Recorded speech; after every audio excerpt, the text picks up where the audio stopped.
మీరు వీలైనంత వరకు గెస్ వర్క్ తక్కువ చేయండి, అక్యురసీ అండ్ స్పీడ్ ఇవి రెండింటితో చేస్తే మీరు అసలు క్లర్క్ ప్రిలిమ్స్ అనేది ఎగ్జామ్ అనేది ఈజీగా మీకు కేక్ వాక్ లాగా అయిపోతుంది, అంత ఈజీగా క్లియర్ చేయవచ్చు అన్నట్టు. మీరు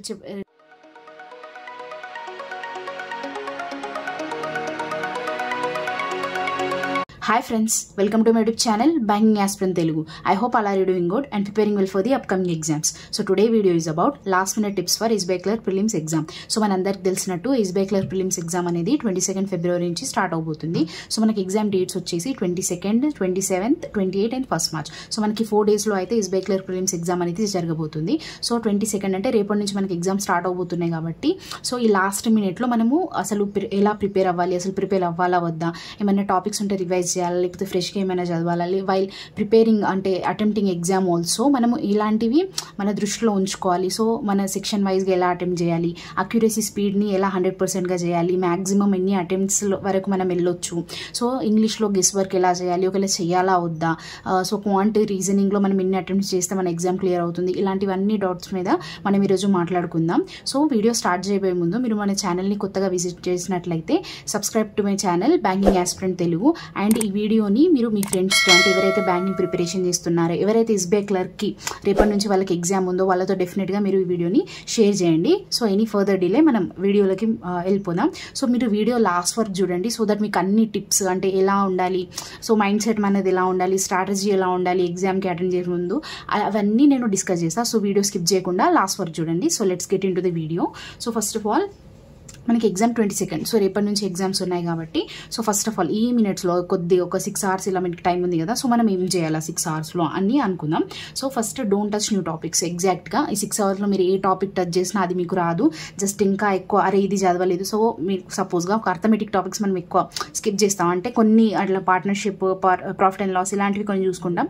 సో తర్వాత కొన్ని మనం ఏం చేస్తాం అంటే మెన్సురేషన్ అయినా, ప్రాబబిలిటీ అయినా ఇలాంటివి కొన్ని స్కిప్ చేస్తాం. సో మనకు లాస్ట్ మినిట్లో ఒకసారి ఏమనిపిస్తుంది అంటే అరే జస్ట్ ఫార్ములాస్ అయినా చూసేద్దాం, ఒకవేళ వస్తే జస్ట్ అలా మనం చేయొచ్చు కదా అనేసి అప్పుడు చూడడానికి ట్రై చేస్తాం అన్నట్టు. అలాంటివి వస్తాయి కొన్ని, అరే కొన్ని జస్ట్ ప్రాబబిలిటీ అయితే కొన్ని ఫార్ములాస్ ఉంటాయి, మెన్సురేషన్లో ఆల్సో ఫార్ములాస్ ఉంటాయి, అవి చూస్తే సరిపోద్ది అలాంటివి అని కొన్ని థాట్స్ వస్తాయి. అలాంటివి వచ్చినప్పుడు మీరు అవాయిడ్ టు స్కిప్ చేయండి, ఎందుకంటే ఇన్ని డేస్ మీరు అవి చేయలేదు, జస్ట్ సడన్గా ఇప్పుడు మీరు ఈ 4 hoursలో చూస్తే ఒకవేళ జర్నీ అంటే మీకు రేపు ఎగ్జామ్ ఉంది కాబట్టి కొందరు జర్నీ చేసి కూడా వస్తారు కదా సెంటర్స్కి, సో అలా మీకు అనవసరంగా ఇంకా బర్డెన్ హెడేక్ అవుతుంది అన్నట్టు. సో మళ్ళీ అవి గుర్తుంచుకోవాలి, మళ్ళీ వీరు ఆల్రెడీ రివైజ్ చేసినవి మర్చిపోతారు. So don't touch the new topics. అసలు ఏ టాపిక్ కూడా ఏ సెక్షన్లో అయినా, అది ఇంగ్లీష్ అయినా, క్వాంట్ అయినా, రీజనింగ్ అయినా, ఏ టాపిక్ అయినా, ఎందులో అయినా మీరు న్యూ టాపిక్స్ని అసలు టచ్ చేయకండి.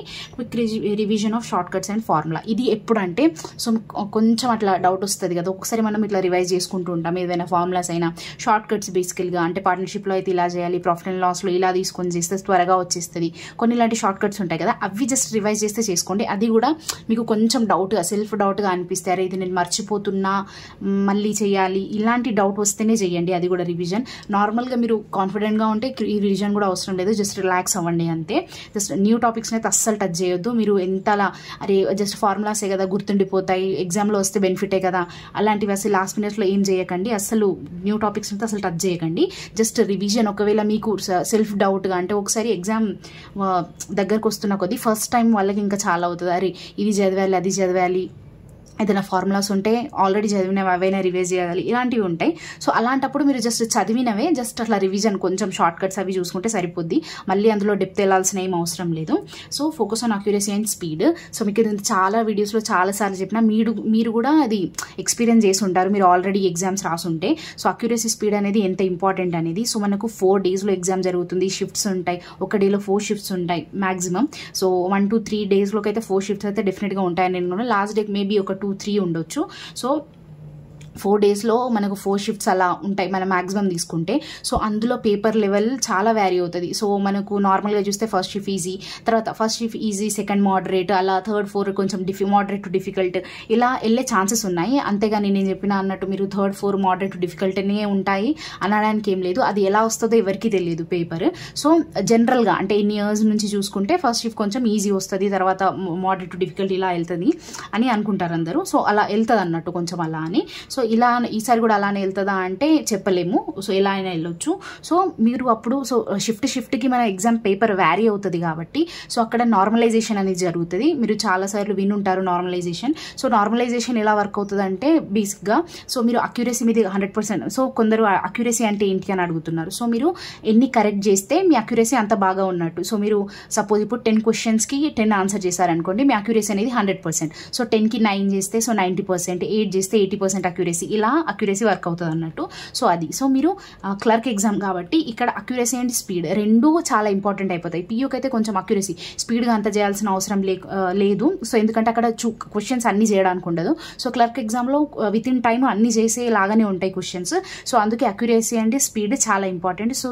సో మీరు స్పీడ్తో పాటు అక్యురసీని కూడా దృష్టిలో ఉంచుకోవాలి. సో మీరు జస్ట్ స్పీడ్గా చేసేస్తూ పోతే సో అక్కడ అక్యురసీ దెబ్బతీయడానికి చాలా ఛాన్సెస్ ఉంటాయి. సో మనము మొత్తం సాల్వ్ చేయకుండానే ఏదో జస్ట్ ఇలా వస్తుంది అని ఒక గెస్ వర్క్ చేసేసి పెట్టేస్తే అది డెఫినెట్గా ఒక్కటి రాంగ్ అయితే మీకు 1.25 మార్క్స్ కట్ అయిపోతాయి. సో అందుకే మీరు అక్యురసీ అండ్ స్పీడ్ని రెండింటిని దృష్టిలో ఉంచుకొని తీసుకెళ్ళాలి. ఎందుకంటే ఒకవేళ మీ అటెంప్ట్స్ పెరిగినా మీ అక్యురసీ బాగాలేకపోతే నార్మలైజేషన్లో మీ మార్క్స్ ఇంకా తగ్గిపోతాయి. సో అందుకే స్పీడ్ అండ్ అక్యురసీ. ఇంకా మోర్ చెప్పాలంటే అక్యురసీ మీద చాలా కొంచెం మీ షిఫ్ట్ డిఫికల్ట్గా వచ్చింది అనుకోండి, మీ అటెంప్ట్స్ ఆటోమేటిక్గా డిఫికల్ట్ వస్తే కొంచెం తగ్గిపోతాయి కదా. అప్పుడు మీ అక్యురసీ బాగుందనుకోండి, మీరు డెఫినెట్గా మీకు 2-3 మార్క్స్ అనేవి యాడ్ ఆన్ అవుతాయి. అప్పుడు మీరు ఈజీగా క్లర్క్ ప్రిలిమ్స్ అనేది క్వాలిఫై అయిపోతారు. సో అందుకే అక్యురసీ మీద చాలా ఫోకస్ చేయండి. అండ్ స్పీడ్ అండ్ అక్యురసీ రెండు ప్యారలల్గా తీసుకెళ్తే మీరు డెఫినెట్గా ఈజీగా క్లర్క్ ప్రిలిమ్స్ క్వాలిఫై అవుతారు.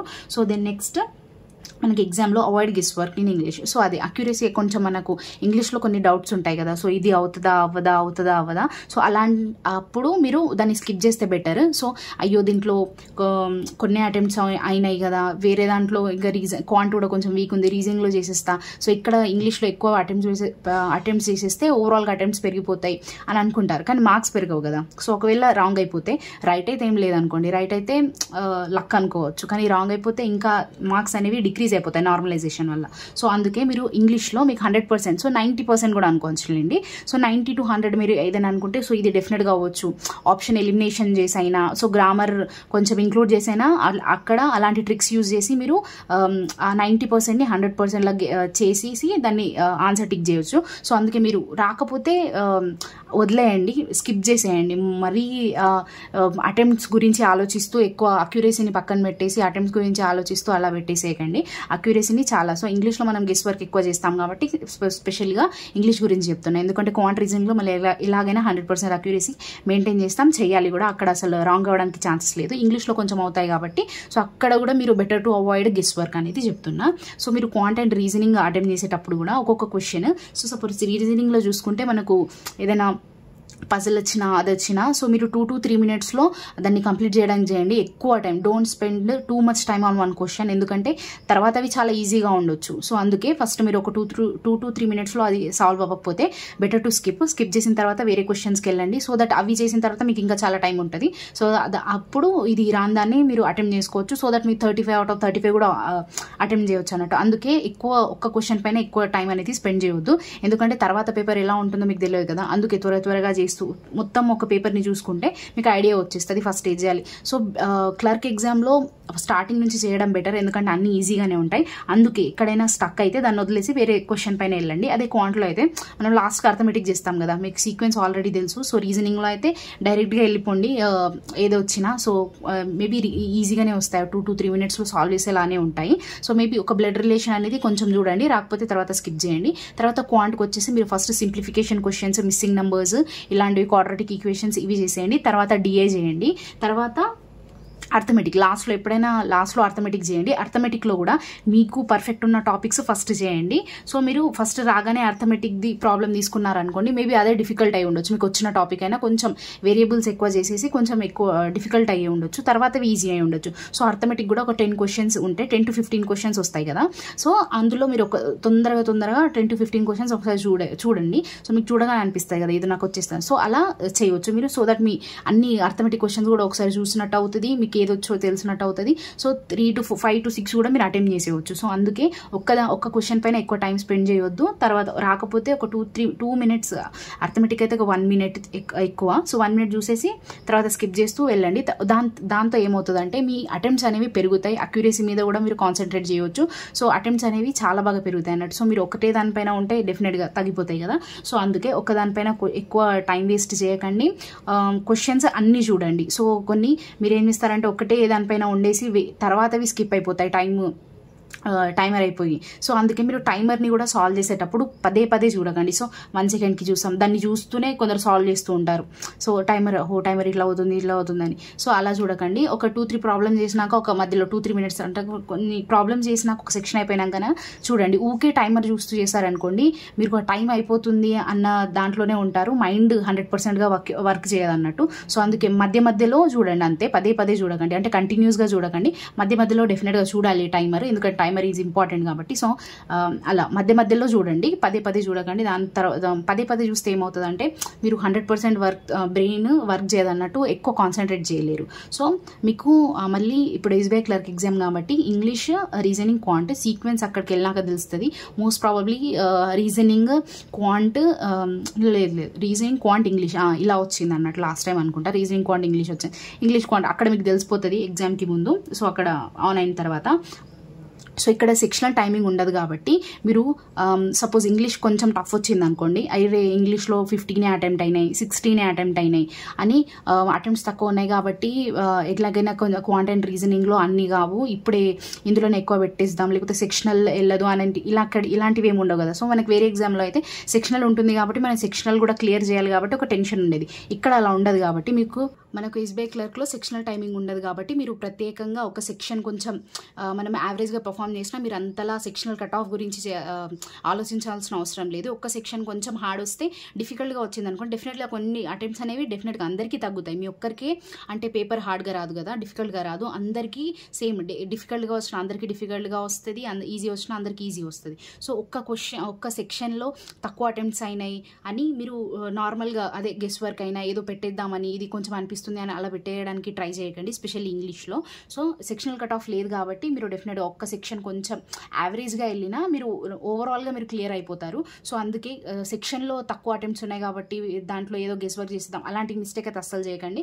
ఎందుకంటే ఇక్కడ ఈజీ మీకు అసలు సెక్షనల్ కట్ ఆఫ్ లేదు కాబట్టి మీ స్ట్రాంగ్ సబ్జెక్ట్లో మీకు ఏదైతే స్ట్రాంగ్ ఉందో అక్కడ ఎక్కువ పర్ఫామ్ చేసేసి మిగతావి కొంచెం యావరేజ్ వెళ్ళిన మొత్తానికే రాదు, మొత్తానికే 1-2 అటెంప్ట్ చేస్తా అలా కూడా కుదరదు, మొత్తం ఓవరాల్ కట్ ఆఫ్ అయితే ఉంటుంది కదా. సో అది క్లియర్ చేయాలి కాబట్టి కొంచెం ఇంకో సెక్షన్ మీది యావరేజ్ అయినా పర్లేదు, కానీ కొన్ని అటెంప్ట్స్ ఉన్నాయి కాబట్టి మళ్ళీ గెస్ వర్క్ చేయడం, అక్యురసీని దెబ్బతీయడం ఇలాంటివి అస్సలు చేయకండి. మీరు అక్యురసీ మీరు చూడొచ్చు, కొందరు 90 అటెంప్ట్స్ చేసినా క్లియర్ చేయలేరు, అదే కొందరు 60-70 చేసినా వాళ్ళు క్లియర్ అయిపోతారు. సో అందుకే accuracy plays a big role అన్నట్టు. సో అందుకే మీరు వీలైనంత వరకు గెస్ వర్క్ తక్కువ చేయండి, అక్యురసీ అండ్ స్పీడ్ ఇవి రెండింటితో చేస్తే మీరు అసలు క్లర్క్ ప్రిలిమ్స్ అనేది ఎగ్జామ్ అనేది ఈజీగా మీకు కేక్ వాక్ లాగా అయిపోతుంది, అంత ఈజీగా క్లియర్ చేయవచ్చు అన్నట్టు. మీరు ఇంపార్టెంట్ దృష్టిలో ఉంచుకోవాల్సింది, మీకు గుర్తుంచుకోవాల్సింది while attempting the exam also మీరు స్పీడ్ అండ్ అక్యురసీ ఇవి రెండే అయితే అస్సలు మర్చిపోకండి. అవి రెండింటిని ప్యారలల్గా తీసుకెళ్తే మీరు ఈజీ టు క్రాక్ అన్నట్టు. సో తర్వాత ఇప్పుడు మార్క్స్ ఇవ్వాలా అంటే ఇప్పుడు 1 hour మాక్ ఇచ్చేస్తే ఒక కాన్ఫిడెన్స్ వస్తుంది కదా అని అనుకుంటారు, అంటే ఊరికే ఉన్నాను కదా ఒక లాస్ట్ ఒకసారి మాక్ ఇచ్చేద్దాము, ఒక మంచిగా ఇచ్చేద్దాము, ఎంత వచ్చిందో నాకు అర్థమవుతుంది అని ఒక్కొక్కరు అనుకుంటారు. సో ఇప్పుడు అసలు మార్క్స్ ఇవ్వకండి, అనవసరం. మీరు ఇన్ని డేస్ ఇచ్చారు, 2 మార్క్స్ 3 మార్క్స్ ఇచ్చారు, అనలైజ్ చేశారు, అవన్నీ సరిపోద్ది. ఇప్పుడు ఈ 6 hours మీరు వీలైనంత వరకు కామ్గా ఉండడానికి ట్రై చేయండి, వేరే కొత్తవి ఏవి అటెంప్ట్ చేయడానికైనా. ఇప్పుడు సపోజ్ మీరు మార్క్స్ ఇచ్చారనుకోండి, మీరు ఇన్ని రోజులు ఇచ్చిన వారికి ఒక 80 మార్క్స్ ఇలా వచ్చాయనుకోండి, 70 మార్క్స్ వచ్చాయనుకోండి, ఇప్పుడు సడన్గా మీరు ఒక 50-60 మార్క్స్ చూసేసరికి మీ కాన్ఫిడెన్స్ అంతా లో అయిపోతుంది. అయ్యే ఇదేమి ఇలా అయిపోయింది ఏంటి, నేను బాగానే ప్రాక్టీస్ చేశాను కదా, ఈ మార్కులు ఇలా వచ్చింది ఏంటి. సో అలా ఎక్కడో దగ్గర కొంచెం కాన్ఫిడెన్స్ అనేది లో అయిపోతుంది. సో అందుకే బెటర్ టు సో ఎక్కువ కూడా రావచ్చు, కానీ ఒకవేళ తక్కువ వస్తే ఆ కాన్ఫిడెన్స్ అనేది పడిపోతుంది. సో అందుకే మీరు ఇప్పుడు మార్క్స్ అనేవి అస్సలు ఇవ్వకండి. ఆ సెక్షనల్ మార్క్ అయినా సరే, ఫుల్ మార్క్ అయినా సరే, ఫుల్ మార్క్ అయితే అసలు అవసరం లేదు, సెక్షనల్ మార్క్ అయినా అవసరం లేదు ఇప్పుడు. సో మార్క్స్ అయితే అసలు ఇవ్వకండి. So don't pre plan your attempts. So మనం ఎగ్జామ్కి అంటే ఇప్పుడు చూసినా సో ఇప్పుడు చెప్తాం సో క్లర్క్లో అయితే 80+ ఉండాలి, పిఓలో అయితే ఇంత ఉండాలి, క్లర్క్లో అయితే ఇంత ఉండాలి, ఎస్బీఐ క్లర్క్లో అయితే ఇన్ని అటెంప్ట్స్ ఉండాలి డెఫినెట్గా అని చెప్తూ ఉంటారు.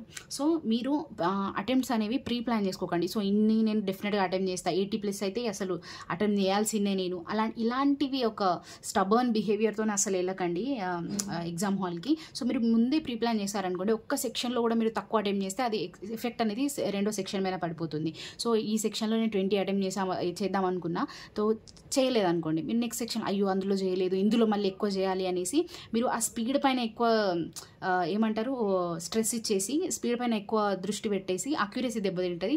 మళ్ళీ ఆ స్పీడ్ చేయడంలో మీరు తప్పులు చాలా చేస్తారు, మళ్ళీ బ్రెయిన్ అంత ఎఫెక్టివ్గా పనిచేయదు అన్నట్టు. సో అందుకే ప్రీ ప్లాన్డ్గా అటెంప్ట్స్ వెళ్ళకండి. సో ఆ పేపర్ ఎలా వస్తుందో ఎవరికి తెలియదు.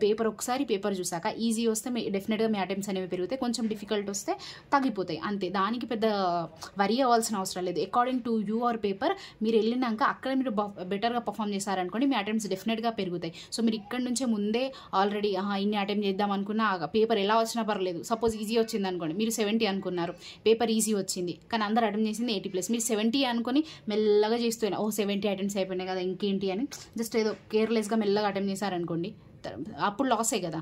సో మీరు పేపర్ డిఫికల్ట్గా వచ్చింది 70 అనుకున్నారు, కానీ ఆ పేపర్ని ఎంత అటెంప్ట్ చేసినా 1 అవర్లో 60 అటెంప్ట్స్ అవుతాయి. సో మీరు అలా సో ఇది అంత లూప్ హోల్ లాగా అయిపోతుంది అన్నట్టు అదే ప్రీ ప్లాన్డ్ అటెంప్ట్స్తోని. సో అందుకే మీరు ప్రీ ప్లాన్డ్ అటెంప్ట్స్ ఏం తీసుకెళ్ళకండి. సో అక్కడికి వెళ్ళినాక పేపర్ లెవెల్ ఎలా ఉంటుందో దాని బేస్ పైన సో మీరు బాగా ప్రాక్టీస్ చేస్తే ఇన్ని డేస్, సో ఈజీ అయితే మీరు ఎక్కువ అటెంప్ట్స్ అవుతాయి, కొంచెం డిఫికల్ట్ అయితే కొంచెం తగ్గిపోతాయి. సో అందుకే దాని గురించి మీరు ఏం టెన్షన్ తీసుకోవాల్సిన అవసరం లేదు. ముందే ప్రీ ప్లాన్డ్గా ఇన్ని అటెంప్ట్ చేయాలి అని మీకు ఎవ్వరూ చెప్పరు. సో ఏదో బేసిక్గా రఫ్ ఐడియా ఇస్తారు కానీ ఇన్నే అటెంప్ట్ చేయాలి అని ఎవరు చెప్పరు. సో ఒక పేపర్ లెవెల్ని చూసాకనే మీ అటెంప్ట్స్ అనేవి మీ గుడ్ అటెంప్ట్స్ అనేవి మీరు ఎంత అయితే క్లియర్ చేస్తారో అది మళ్ళీ పక్కన విషయం, కట్ ఆఫ్ ఎంత వెళ్తుంది అది పక్కన విషయం. జస్ట్ మీరు గుడ్ అటెంప్ట్స్లో ఉన్నారా లేదా అనేది మళ్ళీ వాళ్ళు వచ్చాక అంటే అనలైజ్ చేసే వాళ్ళు చెప్తారు కదా. సో అందుకే ప్రీ ప్లాన్ అటెంప్ట్స్ అయితే అసలు తీసుకొని వెళ్ళకండి. మీరు బాగా ప్రాక్టీస్ చేస్తే డెఫినెట్గా మీరు బాగా పర్ఫామ్ చేస్తారు. So then next don't change your strategy in last minute. So ఇప్పుడు అంటే మార్క్స్ ఒకవేళ ఇస్తే అంటే ఇవ్వకండి. అంటే ఒకసారి మీరు నార్మల్గా ఇట్లా యూట్యూబ్లో చూసినా సో ఫస్ట్ ఇది చేస్తే బాగుంటుంది ఇది చేస్తే బాగుంటుంది, మీరు ఎన్ని డేస్ మార్క్స్ ఎలా అటెంప్ట్ చేస్తారో మీ స్ట్రాటజీ ఒకటి ఉంటుంది కదా. సో నేను ఎన్ని చెప్పినా వేరే వాళ్ళు ఎన్ని చెప్పినా మీకు ఏది కంఫర్టబుల్ ఉంటుందో మీకు తెలుస్తుంది. సో ఫస్ట్ నేను ఇది చేస్తే నేను తొందరగా అయిపోతుంది. సో కొందరికి బ్లడ్ రిలేషన్ స్ట్రాంగ్ ఉంటుంది, నాకు లేదు, వేరే వాళ్ళకు ఉంటుంది. సో అలా మీ స్ట్రాంగ్ టాపిక్స్ మీకు ఏది స్ట్రాంగ్ ఉంటే అది ఫస్ట్ చేసేసి తర్వాత మీ వీక్ టాపిక్స్ చేయండి. అంతేగాని వీళ్ళు ఇలా చెప్పారు వాళ్ళు ఇలా చెప్పారు అలా కాదు. మీ మార్క్ స్ట్రాటజీ ఎలా ఉండే సో ఎన్ని డేస్ ఒక 20 డేస్ ముందు నుంచి అయినా మీరు మార్క్స్ ఇస్తుంటారు కదా. సో మార్క్లో మీకు ఏది వర్క్ అయింది స్ట్రాటజీ, సో ఇది చేస్తే ఫస్ట్ చేసేసాను నేను, ఇవి చేస్తే ఇన్ని మార్క్స్ ఎక్కువ వస్తున్నాయి, ఇది చేస్తే అక్యురసీ బాగుంటుంది, సో లేకపోతే ఇలా చేస్తే నా స్పీడ్ అనేది తగ్గిపోతుంది, కాన్ఫిడెన్స్ రావట్లేదు అన్నీ మీరు అనలైజ్ చేసి ఉంటారు చేయాలి కూడా. అలా చేస్తేనే మీరు రియల్ ఎగ్జామ్లో బెటర్గా పర్ఫామ్ చేయగలరు. సో అవన్నీ చేసి ఉంటారు కదా. So stick to that only. మీరు కొత్తగా అంటే నిన్న అయినా ఈ రోజైనా ఏదైనా వీడియో చూసి సో ఇలా చేయాలి అనేది చేయకండి. సో మీకు ఒక బెటర్గా అండర్స్టాండింగ్ కోసం చూడండి, కానీ మీకు తెలుస్తుంది కదా మీ స్ట్రెంత్ వీక్నెస్ ఏంటి, నేను ఎలా చేస్తే ఎలా పర్ఫామ్ చేస్తున్నా అనేది మీ సెల్ఫ్ తెలుస్తుంది. కాబట్టి మీరు డెఫినెట్గా దాంతోనే వెళ్ళండి. మీరు మార్క్స్లో ఎలా పర్ఫామ్ చేస్తారో ఎలాంటి స్ట్రాటజీ యూజ్ చేస్తారో అదే మీరు రియల్ ఎగ్జామ్లో చేయండి. అదే కానీ లాస్ట్ మినిట్స్లో అలా చేస్తే మార్క్స్ ఎక్కువ వస్తున్నాయి కదా అనేసి లాస్ట్ మినిట్లో ఎగ్జామ్ మూమెంట్లో కూడా చేంజ్ కొందరు చేస్తారు. సో అలా చేయొద్దు, అది పెద్ద మిస్టేక్, తర్వాత మీరే బాధపడాల్సి వస్తుంది. సో మీరు ఏదైతే స్ట్రాటజీ యూజ్ చేస్తున్నారో అదే స్ట్రాటజీ యూజ్ చేయండి. దెన్ నెక్స్ట్ అన్నిటికన్నా ఇంపార్టెంట్ ఇవి మొత్తం స్టడీ గురించి కాన్సెప్ట్ గురించి ఇలా ఉండాలి అసలు మెయిన్గా ఇవన్నిటికీ పిల్లర్ ఏంటంటే keep yourself calm and confident. So మీరు ఎంత వీలైతే అంత కామ్గా ఉండండి. సో అసలు ఫస్ట్ టైం వాళ్ళకి కొంచెం నర్వస్నెస్గా ఎక్కువ ఉంటుంది. సో ఆన్లైన్ ఎగ్జామ్ ఎలా ఉంటుందో ఏమో, ఇన్ని షిఫ్ట్స్ ఉంటాయి, సో నార్మల్గా తెలుసుకుంటారు కదా. సో ఇలా అసలు క్లియర్ అవుతానా లేదా, ఇంత ప్రిపరేషన్ చేశాను సో ఇలాంటి డౌట్స్ వస్తాయి. సో దానివల్ల మైండ్ అనేది కొంచెం డిస్టర్బ్ అవుతుంది, కొంచెం కాన్ఫిడెన్స్ అనేది లో అయిపోతుంది. సో కొందరు చెప్తుంటారు ఇలా ఉంటుంది ఎగ్జామ్ ఇలానే చేయాలి మీరు, సో ఆల్రెడీ రాసిన వాళ్ళు కూడా చెప్తుంటారు కదా. సో వాళ్ళ ఎక్స్పీరియన్స్ గురించి చెప్తారు, మీకు అలా ఉండకపోవచ్చు. సో ఎవరి ఎక్స్పీరియన్స్ వాళ్ళది, ఎవరి జర్నీ వాళ్ళది. సో వాళ్ళది విని మీరు డిమోటివేట్ అసలు అవ్వద్దు. సో ఇలా నేను ఇన్ని ఇయర్స్ నుంచి రాసిన క్వాలిఫై అవ్వలేదు, నువ్వు ఫస్ట్ టైం రాస్తేనే అయిపోతుందా, ఇలాంటి చాలా అంటారు. నాతో అన్నారు, చాలా విన్నా నేను ఇలాంటి కూడా. అందరితో కూడా అయ్యి ఉంటుంది, అందరు ఎక్స్పీరియన్స్ చేసి ఉంటారు. సో ఎవరి జర్నీ వాళ్ళది, ఎవరి ఎక్స్పీరియన్స్ వాళ్ళది. మీరు జస్ట్ దాన్ని వినండి, దాని నుంచి మీరు పాజిటివ్గా ఏం తీసుకుంటారో అది తీసుకోండి తప్ప నెగిటివ్ అసలు తీసుకోవద్దు. సో అందుకే బీ కామ్. ఇప్పుడైతే నార్మల్గా కామ్గా ఉండండి, జస్ట్ ప్రిలిమ్స్ ఎగ్జామ్ ఒక ఎగ్జామ్ లాగా చూడండి అంతే. కాన్ఫిడెంట్. సో కాన్ఫిడెన్స్ అనేది ఎంత ఇంపార్టెంట్ అంటే, సపోజ్ మీరు అన్ని కాన్సెప్ట్ చదివారు 100%. సో ఇంగ్లీష్, రీజనింగ్, క్వాంట్ అన్ని కాన్సెప్ట్స్ చదివారు, అన్నీ నేర్చుకున్నారు, బాగా మార్క్స్ ఇచ్చారు, మార్క్స్లో కూడా 90% పర్సెంటైల్ వస్తుంది, అన్ని మార్క్స్.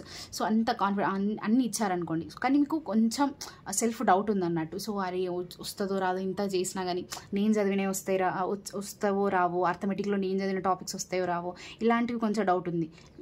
ఇంకో పర్సన్ నార్మల్గా చదివాడు, బాగా చదివాడు, అంటే తను కూడా కాన్సెప్ట్స్ అన్నీ రివైజ్ చేశాడు, స్ట్రాటజీ అవన్నీ చేశాడు, కానీ కాన్సెప్ట్స్ అన్నీ ఇంత క్లియర్ లేవన్నట్టు. సో కొంచెం నార్మల్గా అన్నీ కవర్ చేయకుండా కొంచెం చదివాడు అన్నట్టు, కానీ చాలా బాగా కాన్ఫిడెంట్. అంటే తను చదివింది ఎంతనో దానిపైన ఫుల్ కాన్ఫిడెన్స్ ఉంది. నేను ఇన్ని చదివాను, ఇవి వస్తే నేను డెఫినెట్గా పర్ఫామ్ చేస్తాను, బాగా చదివాను అనే కాన్ఫిడెన్స్తో ఉన్నాడు. సో ఎవరు బెటర్ పర్ఫామ్ చేస్తారు అంటే డెఫినెట్గా కాన్ఫిడెన్స్తో ఉన్న పర్సనే బెటర్గా పర్ఫామ్ చేస్తాడు. ఎందుకంటే సెల్ఫ్ డౌట్తో మీరు ఎప్పుడైతే వెళ్తారో అక్కడ మీరు డౌట్లోనే ఎగ్జామ్ చేయడానికి బ్రెయిన్ సరిగ్గా వర్క్ చేయదన్నట్టు. అదే కాన్ఫిడెన్స్తో ఉంటే ఒక క్లారిటీ ఉంటుంది. సో ఇది వస్తే ఇది చేసేస్తా అని. సో అందుకే మీరు కాన్ఫిడెంట్గా ఉండడం చాలా ఇంపార్టెంట్. మనలో చాలామంది చాలా చదివేస్తారు. సో కొందరు ఎగ్జామ్ ఎందుకు క్లియర్ అవుతాయంటే కాన్ఫిడెన్స్ వల్ల. మనకు ఇంత కాన్ఫిడెన్స్ అంటే ఓవర్ కాన్ఫిడెన్స్ కూడా అనట్లేదు, నార్మల్గా మనం ఇంత చదివితే దానిపైన మీకు కాన్ఫిడెన్స్ ఉండాలి. సో ఇన్ని మంత్స్ నేను ప్రిపేర్ అయినా, ఇన్ని మార్క్స్ ఇచ్చాను, అన్నిట్లో బాగా పర్ఫామ్ చేశాను, రియల్ ఎగ్జామ్లో కూడా బాగా పర్ఫామ్ చేస్తాను కాన్ఫిడెన్స్తో తీసుకెళ్ళండి, కాన్ఫిడెన్స్తో వెళ్ళండి. అదే కానీ ఇన్ని చేసినా సరిపోవట్లేదు, వాళ్ళు వేరే 40 మార్క్స్ ఇచ్చారంట, వాళ్ళైతే డైలీ 4 మార్క్స్ ఇచ్చారంట, ఇలాంటివి వింటూ ఉంటారు. నేను ఇవ్వలేదు, 1-2 మార్క్సే ఇచ్చా. అందరిది వేరే కదా, అందరి బ్రెయిన్ వేరే, అందరు వేరేలాగా పనిచేస్తుంది. సో అందుకే మీరు కాన్ఫిడెన్స్గా ఉండండి అంతే. కాన్ఫిడెన్స్తో ఉంటే ఏదైనా మీరు కొంచెం అటు ఇటు కొంచెం తక్కువ చదివినా మీరు డెఫినెట్గా క్లియర్ చేయగలరు. సో అందుకే కామ్ అండ్ కాన్ఫిడెన్స్ అనేది చాలా ఇంపార్టెంట్. సో ఈ 6 to 8 అవర్స్లో మీరు ఎంతైతే అంత వీలైనంత కామ్గా ఉండండి. మీరు చదివిన దానిపైన మీకు కాన్ఫిడెన్స్ ఉంటే చాలు. సో మీరు డెఫినెట్గా ఎగ్జామ్ అయితే క్లియర్ చేయగలరు. సో ఇవి కొన్ని లాస్ట్ ఫ్యూ టిప్స్ అన్నట్టు. సో మీరు డెఫినెట్గా బాగా ప్రాక్టీస్ చేసి పర్ఫామ్ చేస్తే మీరు డెఫినెట్గా రియల్ ఎగ్జామ్లో కూడా బాగా పర్ఫామ్ చేస్తారు. సో నాకు కామెంట్ సెక్షన్లో మీరు ఎగ్జామ్కి రెడీ ఉన్నట్టు ఎలా తెలుస్తుంది? సో మీరు కామెంట్ సెక్షన్లో I'm ready for SBI clerk అనేది డెఫినెట్గా మీరు కామెంట్ చేయండి. సో దట్ నాకు కూడా తెలుస్తుంది. సో మీరు డెఫినెట్గా ఎగ్జామ్ క్లియర్ చేస్తారనేది. సో డెఫినెట్గా కామెంట్ చేయడం మాత్రం మర్చిపోకండి. I'm ready for SBI clerk. So మీకు 22nd 27th 28th first March మీరు డెఫినెట్గా కామెంట్ సెక్షన్లో మాత్రం I'm ready for SBI clerk exam అనేది మీరు డెఫినెట్గా కామెంట్ చేయండి. So that's it for the video. ఈ వీడియో మీకు హెల్ప్ఫుల్గా అనిపించినట్లయితే మీరు డెఫినెట్గా లైక్ చేయండి. అండ్ మీరు నాకు ఏమైనా సజెషన్స్ ఇవ్వాలనుకున్నా, మీకు ఏ టాపిక్ పైన వీడియో కావాలనుకున్నా, do let me know in the comment section and subscribe to my YouTube channel banking aspirant Telugu. I hope you love this video. See you in the next video. Bye bye.